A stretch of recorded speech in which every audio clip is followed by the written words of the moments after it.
आइए,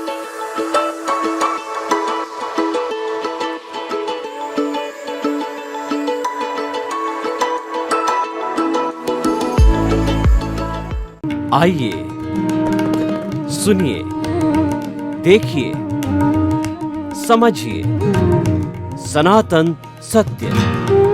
जैसी दृष्टि वैसी सृष्टि, दृष्टि विज्ञान। कुदरत, कुदरती रचना एवं कुदरत के कानून से शाश्वत सुख की प्राप्ति। जोधपुर के परम पूज्य महात्मा उपासक प्रोफेसर डॉक्टर सोहन राज तातेड़ के निर्देशन में सनातन सत्य। जैसी दृष्टि वैसी सृष्टि, दृष्टि विज्ञान।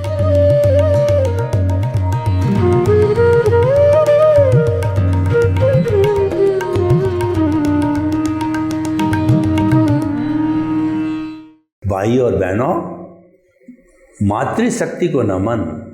आज का हमारा बहुत सुंदर विषय जीवन निर्माण के सूत्र। देखिए, जीवन किसे कहते हैं? जन्म से मृत्यु के बीच का जो पीरियड होता है वह जीवन कहलाता है। हर प्राणी जो जन्म लेता है वह जीना चाहता है, मरना कोई नहीं चाहता। और सभी प्राणी सुख चाहते हैं, दुख कोई नहीं चाहता है। पर दुख नहीं चाहने पर भी दुख हो जाता है। उसका कारण उसके पूर्वकृत कर्म है। तो हम जो है इन सब परिस्थितियों के रहते हुए भी जो हमारा जन्म से मृत्यु के बीच का स्पान है वो जीवन निर्माण, यानी उस जीवन को अच्छा कैसे बनावें। जीवन जीना कोई बड़ी बात नहीं है, वो तो जिया जाएगा, वो आपके हाथ में नहीं है। पिछले जन्म से जैसे जैसे कर्म करके आए हो, उदय प्रारब्ध के अधीन आपको जीना पड़ेगा। दूसरे शब्दों में ये कहें कि हर प्राणी का जीवन है वो परिणाम है, लेकिन परिणाम होते हुए भी वो शांति पूर्वक कैसे जीता। इसका अर्थ हुआ कि जीना एक बात है और कैसे जिया जाए वह दूसरी बात है। जो जीवन जीने की कला है वह अच्छा जीवन जीना, जीवन जीने की कला है। तो आज का हमारा विषय है कि जीवन निर्माण के क्या सूत्र हो सकते हैं। देखिए, सबसे पहली बात तो ये है कि मोटी मोटी बात लेमैन के लिए, गांव के जो ग्रास रूट का व्यक्ति है, आदिवासी है, उसके लिए भी मैं फार्मूला बता देता हूँ कि जीवन में दो पलड़े हैं। जो तराजू होता है उसके दो पलड़े होते हैं। वो एक पलड़ा है अच्छाई का पलड़ा, एक बुराई का पलड़ा। अगर व्यक्ति के पास में कोई बड़ा ज्ञान नहीं है, वो तो एक ही बात ध्यान रखे कि मुझे अच्छाई की तरफ जाना है, बुराई की तरफ नहीं जाना है। अच्छाई की हम ऑटोमेटिकली लिस्ट बना देते हैं। जैसे कि मैं आपको बताऊं कि हम पहले जो है अच्छाई की लिस्ट बनाते हैं।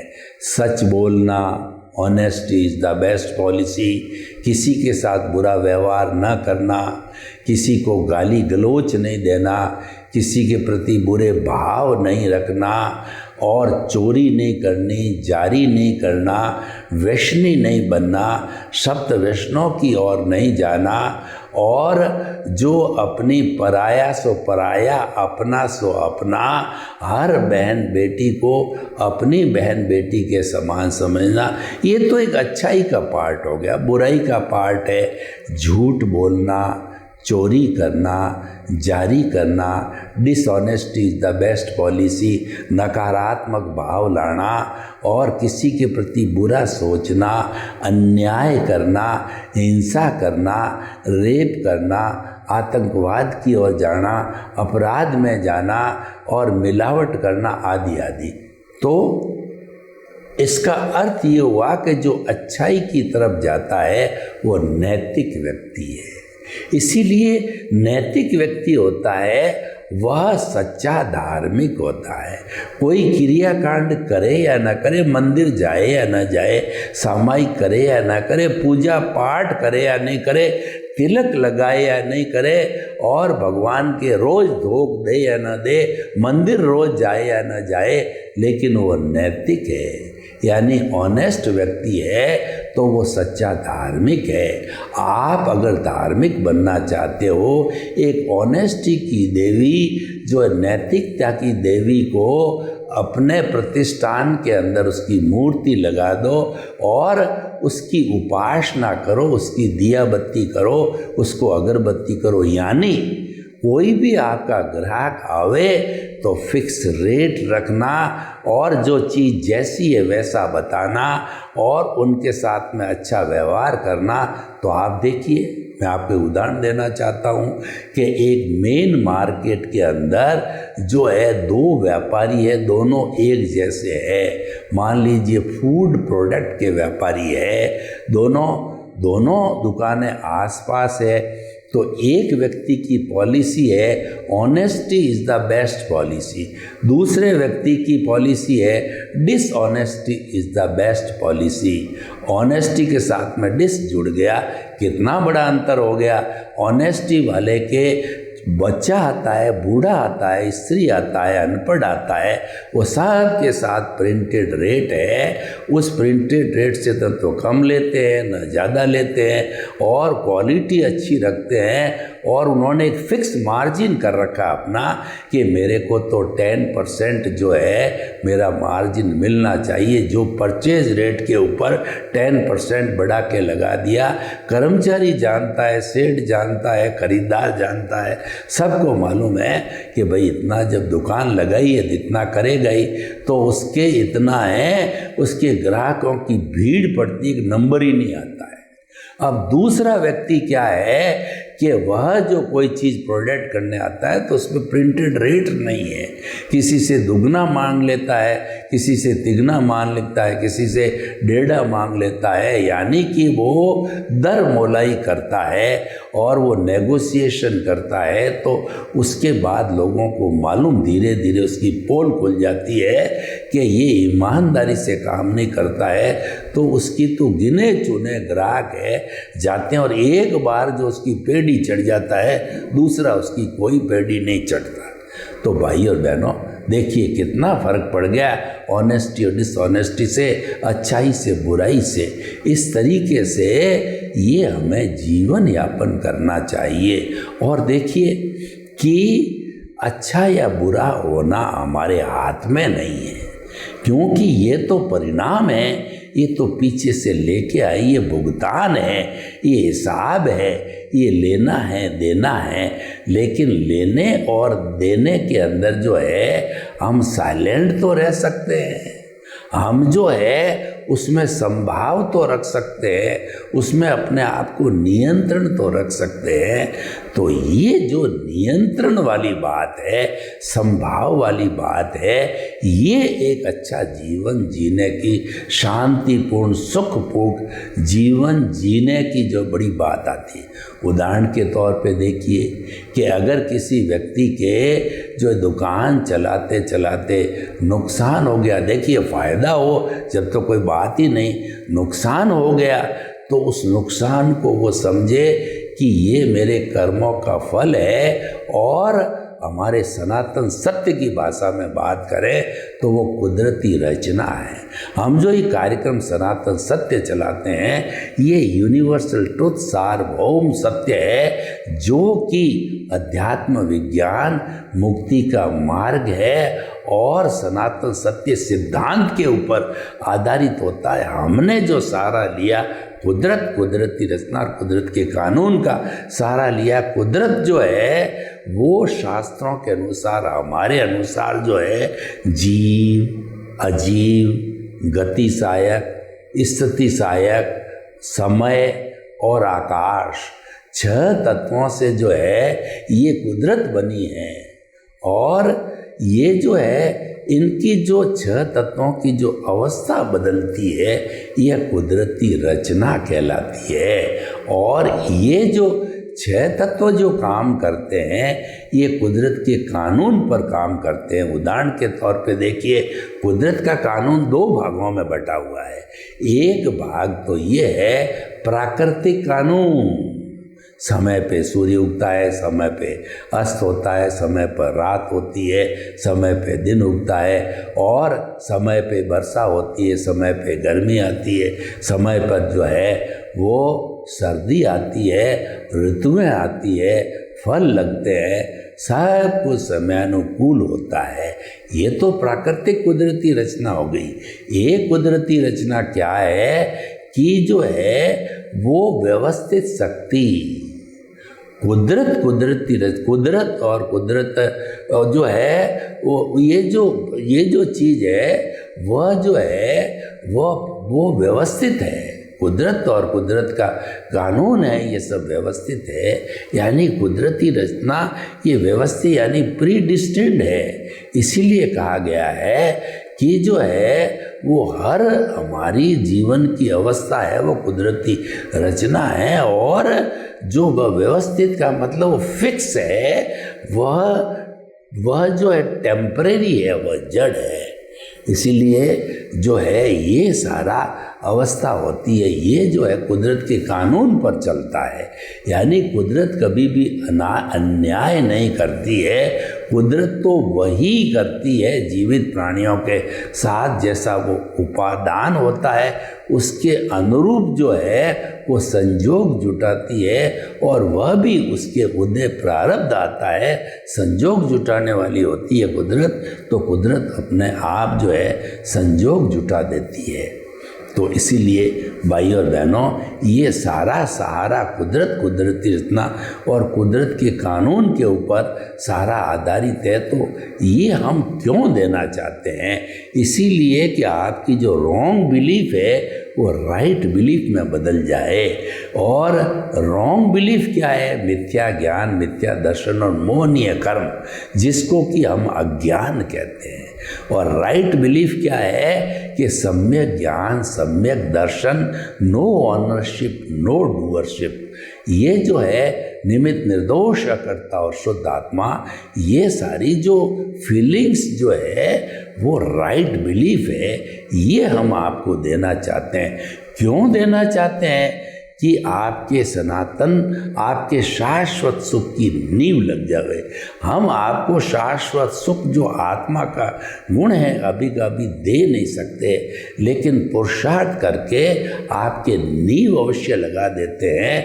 तो आपके वो ज्ञान दर्शन का जो डेवलपमेंट है उसको हर आने वाले जन्म के अंदर डेवलपमेंट बढ़ाइए। जब वो फुल्ली डेवलप होकर के 360 डिग्री का हो जाता है तो उस अवस्था के अंदर केवल दर्शन होता है और वह पुरुषार्थ का अति होता है। उसके बाद पुरुषार्थ करने वाली लाई प्रतिष्ठित आत्मा समाप्त हो जाती है, मन समाप्त हो जाता है, और ये जो है आप सिद्ध बुद्ध और मुक्त बन जाते हो। तो भाई और बहनों, हम आपको बताना चाहते हैं कि आपके साथ जो घटित हो रहा है उसको कुदरती रचना मानो, क्योंकि जो है वो आपके हाथ में नहीं है। ठीक है? तो आपके हाथ में नहीं होने के कारण जो है आप उसको कुदरती रचना मानोगे तो वो आपको फीलिंग नहीं होगा और आप उसके लिए दोषी नहीं होंगे, क्योंकि जो है मन, वचन, काया तथा उससे जुड़ी हुई हर अवस्था मात्र कुदरती रचना है, और वह जो है प्रीडेस्टिन्ड है, वो व्यवस्थित है। अवस्था यानी जाने वाली है, ये जारी है, कर्म जा रहे हैं, सुख जा रहा है, दुख जा रहा है, ये टेम्परेरी है, ये अस्थायी, ये जो चीज़ आपके हाथ में नहीं है उसको आप व्यवस्थित मान करके स्वीकार करो। इसीलिए जो है कुदरती रचना यानी जो परिणाम चल रहा है उस परिणाम को परिणाम मानना पुरुषार्थ है, और वह ज्ञान है, और परिणाम को पुरुषार्थ मानना वह अज्ञान है। और आपने ज्ञान का सहारा लिया, कुदरती रचना देखते रहे तो सम्यक तप पैदा हो गया। सम्यक ज्ञान, सम्यक दर्शन आपके विजन के अंदर है, क्योंकि आपको जो है अच्छा जीवन कब मिलता है। प्रश्न ये है, ये सारी बातें किस व्यक्ति को मिलती है? भाग्योदय बिना नहीं मिलता है। नॉर्मल व्यक्ति तो आया राम गया राम होता है, 5 इंद्रियों का सुख ले लिया, खा लिया, पी लिया, और उसके बाद मेरा घर, मेरा परिवार, मेरी धन, मेरी दौलत, यानी बहिर आत्मा का जीवन हम जन्म जन्मांतर से जी रहे हैं, और इस बार भी जिया और ये चलता रहता है। उससे बाहर निकलना, जो कुछ भी जन्म जन्मांतर से निकलना है, बाहर निकलने के लिए मनुष्य जीवन ही है। यह एक चांस मिला है, क्योंकि मनुष्य जीवन ऐसा है, वही मुक्ति को जा सकता है, वही जो है शाश्वत सुख की नींव लगा सकता है। चाहे इस जन्म के अंदर शाश्वत सुख नहीं मिले, लेकिन आने वाले जन्मों में शाश्वत सुख को, मुक्ति को, मोक्ष को और ब्लिस को प्राप्त किया जा सकता है। नींव लगती है तभी प्राप्त किया जा सकता है। हमारे कोई प्लॉट है, उस प्लॉट का लेआउट करके और हमने नींव लगा दी, तो हम मान सकते हैं कि अब हमारे को जो है मकान बन जाएगा। और नींव ही नहीं लगी, प्लॉट ही नहीं है, तो फिर प्रश्न ही नहीं है मकान बनने का। तो भाई और बहनों, सम्यक ज्ञान, सम्यक दर्शन का डेवलपमेंट करते रहो और कुदरती रचना मानते रहो। सम्यक तप हो गया तो जीवन भर सम्यक तप करते रहेंगे, तो चाहे इस जीवन में हो, चाहे अगले जीवन के अंदर हो, हमको जो है वो जो है सम्यक चारित्र मिलेगा। सम्यक चारित्र का अर्थ होगा हमारे को आत्मा का स्पर्श होगा, हमारे स्वभाव का स्पर्श होगा, और स्वभाव में रमण करना है। ये जीवन का सार है, ये आनंद की प्राप्ति है, ये सच्चिदानंद बनने की प्रक्रिया है। सत का मतलब अविनाशी, चित्त का मतलब ज्ञान दर्शन करने वाला, और आनंद जिसका लक्षण है, यानी जीवन में हम हमेशा आनंदित रहें, ऐसा जीवन जीना चाहिए। और वह जीवन जो है सम्यक ज्ञान, सम्यक दर्शन, सम्यक तप और सम्यक चारित्र से मिल जाता है। और जब सम्यक चारित्र पूरा पुष्ट हो जाता है, हमारा जो है वो अनुभव 360 डिग्री का हो जाता है, तो फिर हमारे को केवल दर्शन हो गया, यानी पुरुषार्थ का एंड। फिर कोई पुरुषार्थ करने की जरूरत नहीं है, और हम सिद्ध, बुद्ध और मुक्त बन सकते हैं। तो भाई और बहनों, जीवन जीने का सूत्र यह बताता है कि आपके जो गुड डीड्स हैं, गुड डीड क्या है? प्रारंभ से मान लो आप early to bed and early to rise is a sign of the good health. आप सूर्योदय से प्रारंभ करो कि सूर्योदय से 1-2 घंटा पूर्व ब्रह्म मुहूर्त में उठ करके प्रभु भक्ति करो, आसन करो, प्राणायाम करो, मॉर्निंग वॉक करो, और जो है ईश्वर प्राणिधान करो। वहाँ से जीवन को प्रारंभ करो, और उसके बाद के अंदर जो जो आपका कार्य है उस कार्य में लग जाओ। तो हम आपको ये बताना चाहते हैं कि जो है आपका जीवन है वो समयबद्ध होना चाहिए, वो टाइम बाउंड होना चाहिए, और जो है समय की जो देख रेख है वह अच्छी तरह से होनी चाहिए, यानी टाइम मैनेजमेंट होना चाहिए। जीवन का हर क्षण समयबद्ध होकर के वह किया जाए।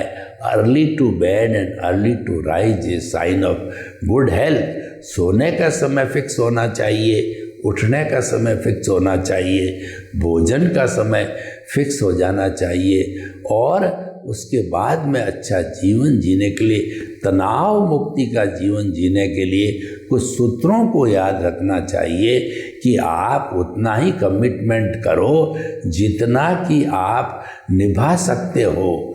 आप जो है, आपके पास में तो मान लीजिए 1,00,000 रुपया है और आपने किसी के डोनेशन का 5 लाख का जो है कमिटमेंट कर दिया, तो आपके ये दुख और तनाव का कारण बन जाएगा, आपका जीवन खराब हो जाएगा।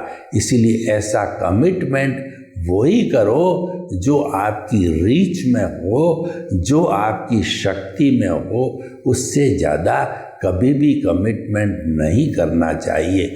व्यक्ति को अपने शरीर की, मन की, बुद्धि की क्षमता को पहचानना चाहिए कि मेरी बुद्धि कितनी तीव्र है।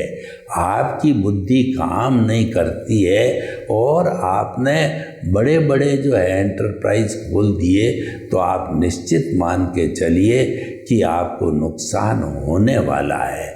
इसीलिए जो है अपनी क्षमता को पहचानो और क्षमता का विस्तार हमें करना चाहिए, नो डाउट है, लेकिन पहले जो प्रारंभ करें, धीरे धीरे धीरे आगे व्यक्ति को बढ़ना चाहिए।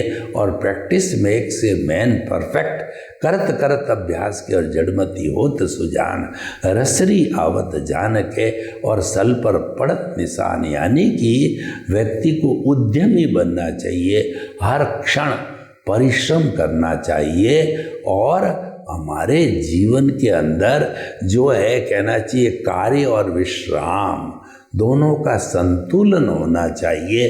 कि आपने बहुत अच्छा काम कर लिया, शरीर को थकान आ गई, तो विश्राम भी करना जरूरी है। और उस विश्राम करने से जो है हमारे शरीर के टिश्यूज़ है, हमारी कोशिकाएं हैं, ऑर्गन्स है, सिस्टम है, सबको जो है विश्राम मिलता है। और विश्राम होने से फिर वो तरोताज़ा हो जाते हैं और फिर अच्छी स्पीड से काम करने लग जाते हैं। यानी कि संतुलन होना चाहिए। संतुलन जो है प्रकृति का नियम होता है, हर चीज़ में संतुलन। और हमारा मन, वचन, काया है, ये जो कार्य करने की बड़ी बड़ी पद्धतियाँ हैं। तो देखिए, मन से सकारात्मक सोचो। कभी भी प्रॉब्लम आ जावे तो दुख में से सुख निकालने की कला आपको आनी चाहिए। मान लीजिए कोई स्टूडेंट जो है वो फेल हो गया, तो उसको कुदरती रचना मानना, उसको निष्काम कर्म रूप में मानना कि फल जो है काम करना मेरे हाथ में, फल की इच्छा मैं करता ही नहीं हूँ, तो आपको फेल होने का जो है वो दुख नहीं होगा। क्योंकि ये तो जो है व्यवस्थित शक्ति के अधीन है, ये तो परिणाम है, ये तो पूर्व निर्धारित है। तो आप उसको इस रूप में लीजिए कि जो है हो गया सो हो गया, अब मुझे फिर वापस परिश्रम जो है चालू करना। और जो व्यक्ति सहनशीलता रखता है, परिश्रम करता है, हिम्मत नहीं हारता है, हिम्मत मर्दे मर्दे खुदा, तो वो आगे बढ़ता जाता है और वह उन्नति करता जाता है। उसको जो तकलीफ आती है वह उसको दुखी नहीं करती है। क्योंकि हमें जो भी सुख आए दुख आए, दोनों को एक सा मानना चाहिए। उसको स्थित प्रज्ञ कहते हैं, उसको प्रज्ञा चक्षु कहते हैं। यानी हर अवस्था को एक सा मानना चाहिए, क्योंकि ये हमारे हाथ में नहीं है। सुख पाना, दुख पाना, सफलता पाना, असफलता, ये हमारे हाथ में नहीं है। आती है तो उसको एक्सेप्ट करो, कुदरती रचा मानो और आगे बढ़ते रहो। तो भाइयों और बहनों, ये जितने भी अच्छे अच्छे सूत्र है उसका जीवन के अंदर पूरा पालन करना चाहिए हमारे को। तब हम एक अच्छा जीवन का निर्माण कर सकते हैं। अच्छे जीवन के निर्माण के लिए और हम आगे बढ़ते हैं। मन की बात कही हमने, वचन की बात कहें तो ऐसी वाणी बोलिए और मन का आपा खोए, औरन को शीतल करे और आप शीतल हो।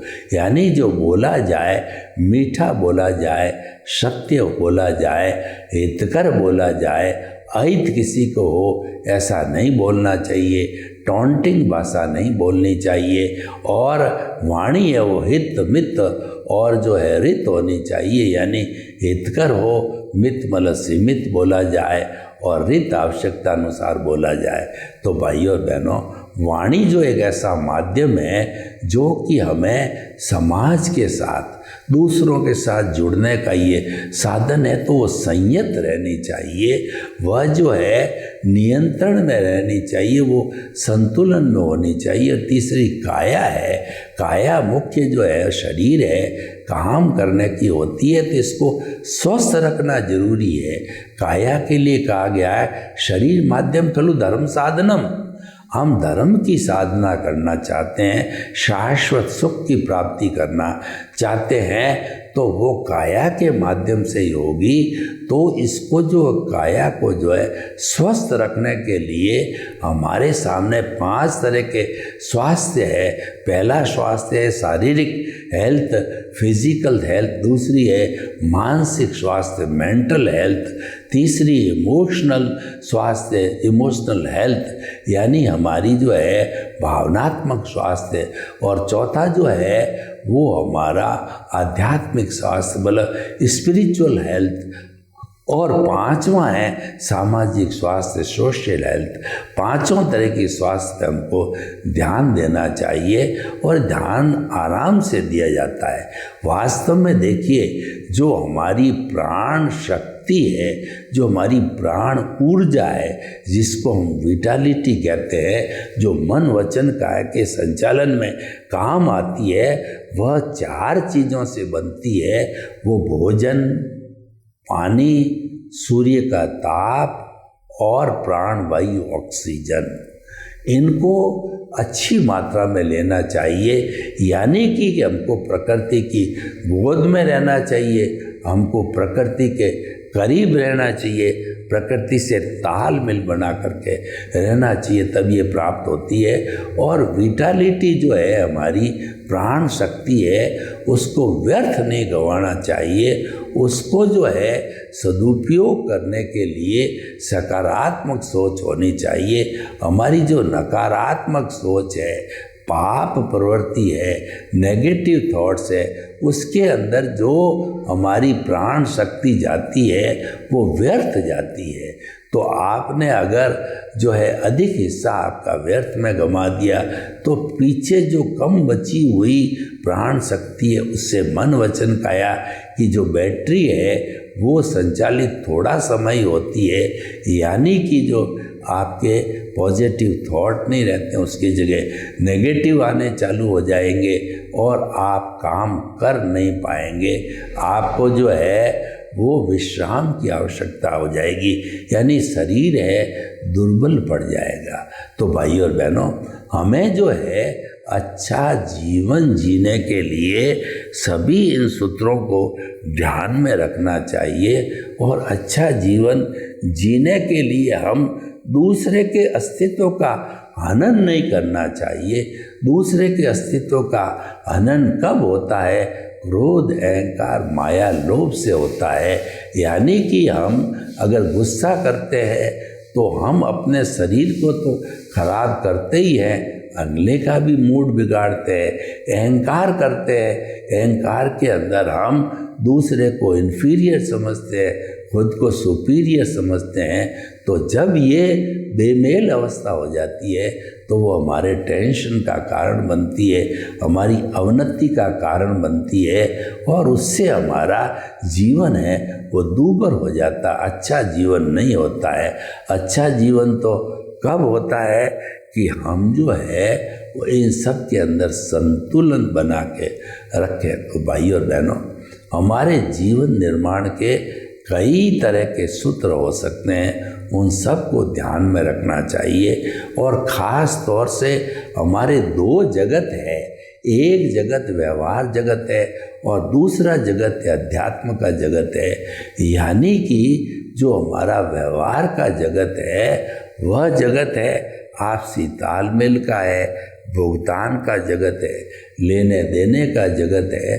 तो जो लेन देन चल रहा है उसके अंदर हमको कुदरती रचना मान करके और उससे दूर भागना नहीं चाहिए, क्योंकि व्यवहार शुद्धि बिना निश्चय शुद्धि नहीं है, और व्यवहार शुद्धि हो जाती है यानी संपूर्ण हमारे कर्म निवृत्त हो जाते हैं। सर्वे भवन्तु सुखिनः सर्वे सन्तु निरामया। लोक के सब जीवों को सुख मिले, शांति मिले, आनंद मिले, प्रेम मिले।